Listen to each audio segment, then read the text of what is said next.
ko na lang nasa labas sa Ryan. Hindi na tropa ko. Dito pare. Palanganin yan. Mabot. Ang babae ang ganyan? Natural. Hindi ka nakikinig? Tigil ako sa pag-aaral. Kung siyang idamay, hindi. Abi! Kung sinabi mo, tama kayo!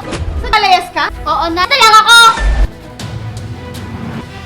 Pakialam mo. Anak ko! Si nanay.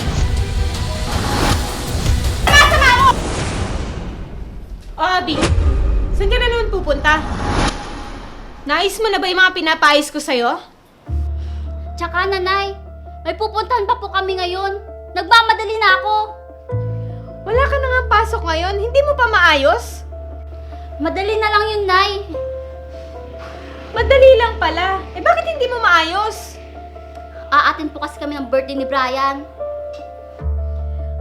Kasama mo na naman pala yung boyfriend mo? Eh araw-araw na nga kayo magkasama. Anong magagawa ko, nay? In-invite kami. Alangan hindi kami pupunta? Hindi ka na napirmi dito sa bahay. Sana tulungan mo man lang ako maglinis dito. Eh bakit hindi si ate utusan ninyo? Madami din ginagawa si ate mo. At bakit ako? Wala? Mabuti pa nga si ate mo. Pagkagaling sa school, umuwi siya agad. Pero ikaw? Siya yun, nay. Hindi naman kami pareho. Hay nako, nay. Magtatalo na naman ba tayo? Sinasabi ko lang sa'yo, anak. Sana, tulungan niyo din ako. Ano ba yan? Aalis na ngayong tao. Panira pa kayo. Anong oras ka ba uwi, anak? Huwag ka magpapagabi, ha? Hindi pa nga ako nakakaalis. Uwi na agad sinasabi ninyo. Sige, alis na ako.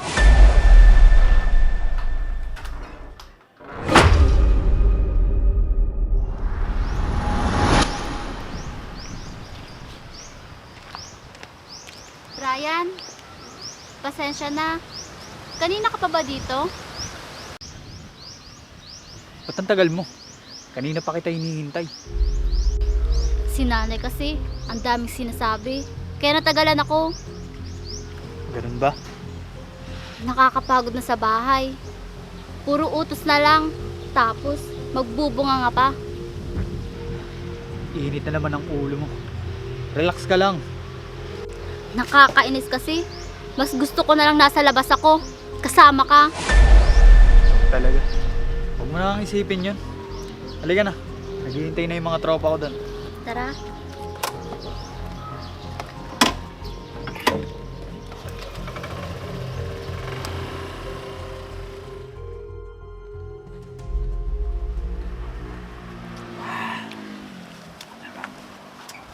Lamig. Oh, pare. Oh, pare! Kumusta? Pare. Kumusta?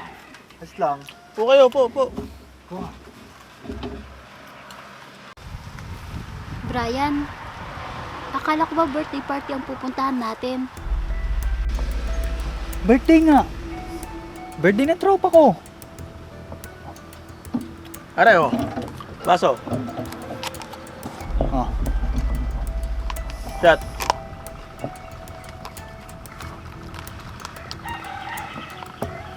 Oh. Ganyan pare.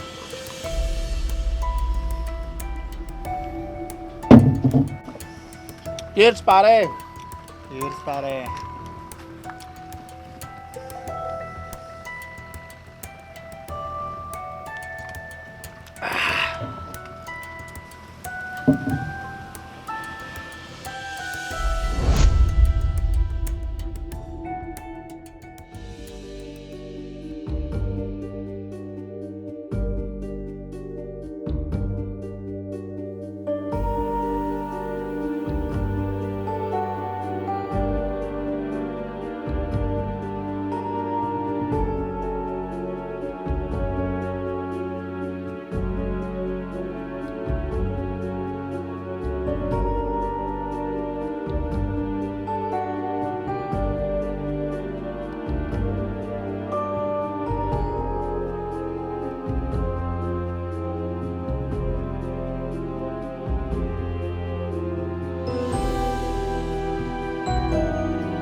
Pare,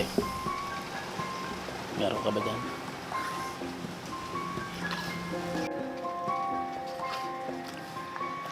Meron ako dito, pare.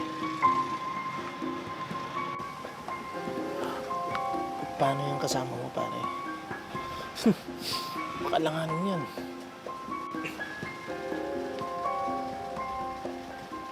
Akong bahala dyan, pare. Sagot ko yan. Yan ang gusto ko sa'yo, pare. Maboy. Pare.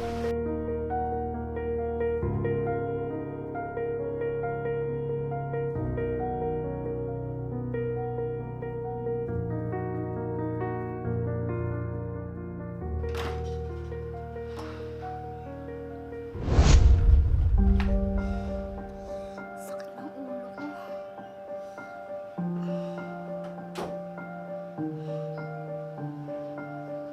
Abi, saan ka galing? Ginabi ka na. Uwi pa ba na matinong babae ang ganyan? Pwede ba, Nay? Kararating ko pa lang. Nagbubunganga ka na naman. Bakit parang amoy alak ka? Ano ba kasi pinagagawa nyo? Eh, di ba galing kami sa birthdayhan? Natural. Nag-inuman kami. Parang di ka naman duman sa ganito. Talagang hindi. Dahil hindi naman ako umiinom. Iba na ngayon, Nay. Iba kayo noon. Ay, sige na. Masakit ang ulo ko. Tsaka pagod pa. Pwede ba muna magpahinga? Yan ang hirap sa'yo, Abi eh. Pinagsasabihan ka pero hindi ka nakikinig. Kasi, lagi na lang kayong ganyan sa akin. Si ate, ayos lang kahit gabihin. Tapos ako, hindi. Ganyan ba yung nag-aaral? Nagiinom? Kung gusto nyo, tumigil na ako sa pag-aaral. At sinong kawawa pag hindi ka nag-aral? Ako ba? Bakit ka ba ganyan, ha, Abi? Ano bang problema mo? Ganito na talaga ako, Nay. Walang mali sa ginagawa ko. Masyado lang kayo kung mag-isip. Simula na nagka-boyfriend ka, ganyan ka na. Huwag mo siyang idamay dito, Nay. Hindi na kita kilala, Abi. Simula na nakasama mo yung lalaking yon, nagbago ka na. Walang kasalanan si Brian, Nay. Hindi nyo kasi alam ang hirap ko sa pagpapalaki ko sa inyo. Bakit, Nay? Sinusumbat niyo ba na naging anak niyo kami? Hindi. Pinapangaralan ko lang kayo. At sinasabi ko ang hirap. Hayaan niyo na ako, Nay. Nasa tamang edad naman na ako. Abi, bumalik ka dito!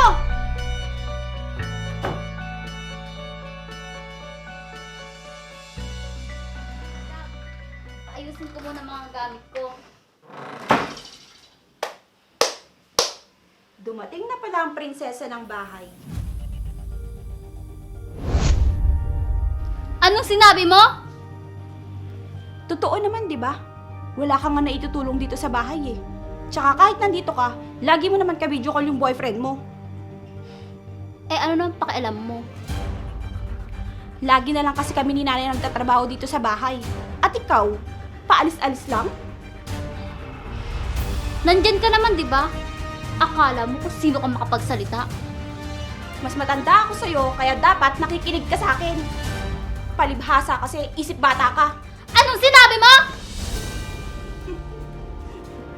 Ano? Masakit? Palibhasa kasi isip bata ka, kaya ka ganyan.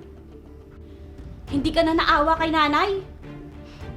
Ang galing mong magsalita. Eh di magsama kayo!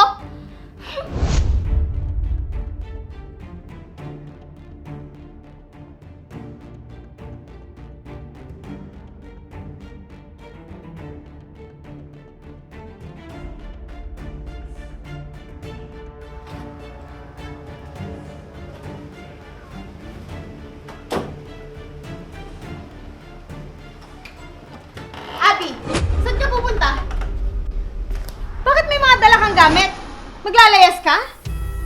Oo, Nay. Aalis na lang ako dito. Kasi palagi na lang tayo nag-aaway. Ayaw mo mapagsabihan?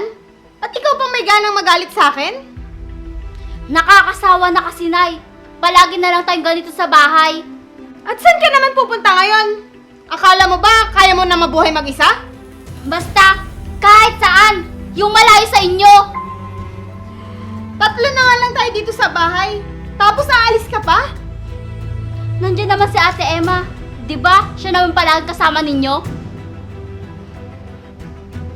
Anak, parang awa mo na. Huwag kang umalis. Huwag mo kami iwan. Nagsasawa na ako na makapagtalo sa inyo, Nay. Kaya alis na lang ako. Anak!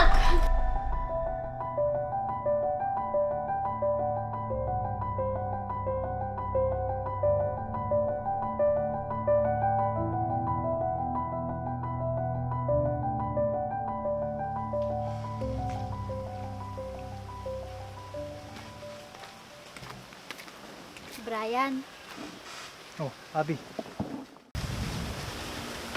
Hindi ka pa ba uuwi doon sa inyo? hindi Brian. Mas masaya ako na nandito ako kasama ka.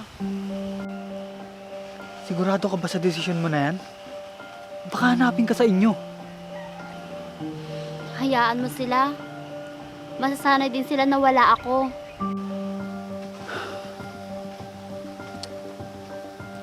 Sige. Ikaw ang bahala. Salamat, Brian.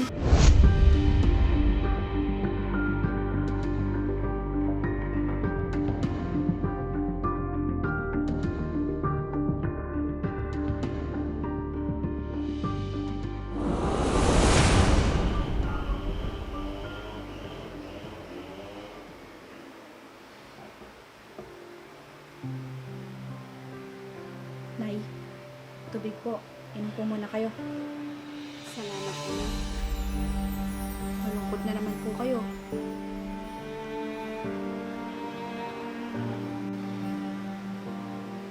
Namimiss ko na kasi yung kapatid mo. Hindi ako sanay na wala siya dito. Hayaan siya, Nay. Para naman magtanda siya sa mga ginagawa niya. Babalik din yun pag nahirapan. Iniisip ko, anak, mali ba ako? O masyado lang ako mahigpit sa inyo? Matigas lang ang ulo niya, Nay. Kaya hayaan niyo siya. Kung hindi lang sana tayo iniwan ng tatay mo, hindi sana tayo ganito. Wala na tayong magagawa, Nay. Nangyari na. Baka mamaya, kung anong gawin niya doon, at ano pang mangyari sa kanya, Emma. Malakas ang loob niyang lumayas, Nay. Kaya hayaan niyo na siya. Mali ba ako, anak? Kasalanan ko ba kung pinapangaralan ko siya? Wala pong mali sa inyo, Nay. Lalaki lang po ang ulo niya kapag nakikita niyang sumusuko kayo sa kanya.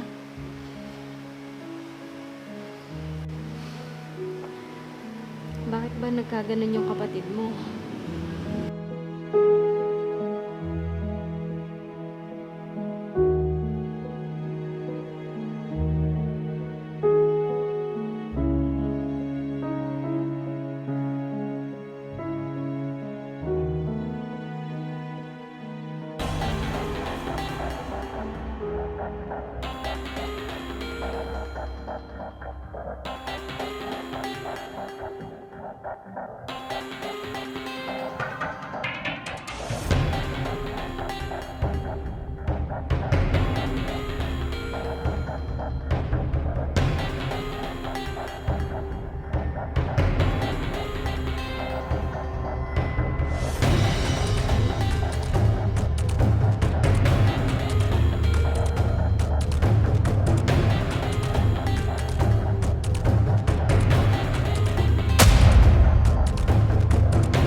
yung kwarto natin.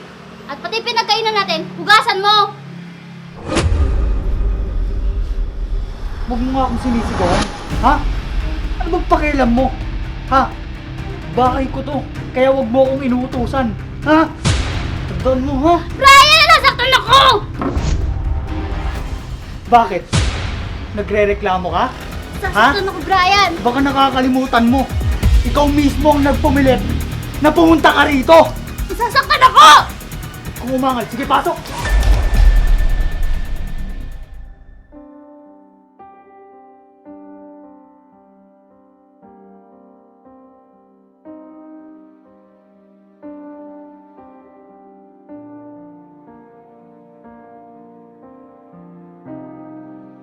Ang ganda-ganda mo talaga, Bunso. Mas maganda ka, ate. Parang kailan lang, dalaga ka, no? Mga anak, nakapagluto na pala ako. Tara, kumain na tayo. Nay, ano pong ulam? Yung paborito niyo magkapatid, adobong baboy. Talaga, Nay? Mapaparami ako ng kain yan. Siyempre, gusto ko lagi kayo mabusog. Ako din po, Nay. Mapaparami po yung kain ko niyan kasi masarap po kayo magluto. Tara na, Nay. Baka lumamig pa yung pagkain. Kaya nga po, Nay. Nagugutom na rin kasi ako. Kayo talaga, walang gusto magpahuli sa inyo. Tara na. Tara na po. Mali ba ang ginawa ko? Nasaktan ko si nanay. At iniwan ko ang kapatid ko na dapat kasama ko sila ngayon.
Anak, ayos ka lang ba?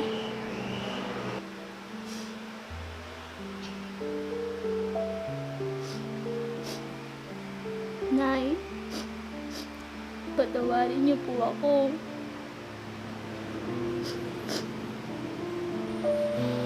Anak, wala kang kasalanan. Ako ang may kasalanan. Kaya patawarin mo ko.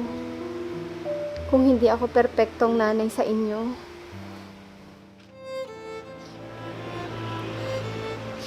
Wala kayong kasalanan, Nay.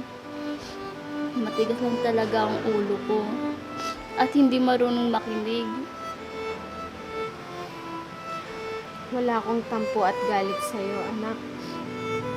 Kasi mahal na mahal kita. Pangako, Nay. Hindi ko na po ulitin yung mga pagkakamali ko. Mahal na mahal ko din po kayo. Kayo ni ate. Mahal na mahal ka rin namin, Bunso. Tahan na. Ang isang magulang ay hindi kayang tiisin ng anak kahit sa anumang sitwasyon meron sila. Dahil umaasa silang darating ang araw na matututo, magbabago at babalik ito sa tamang landas.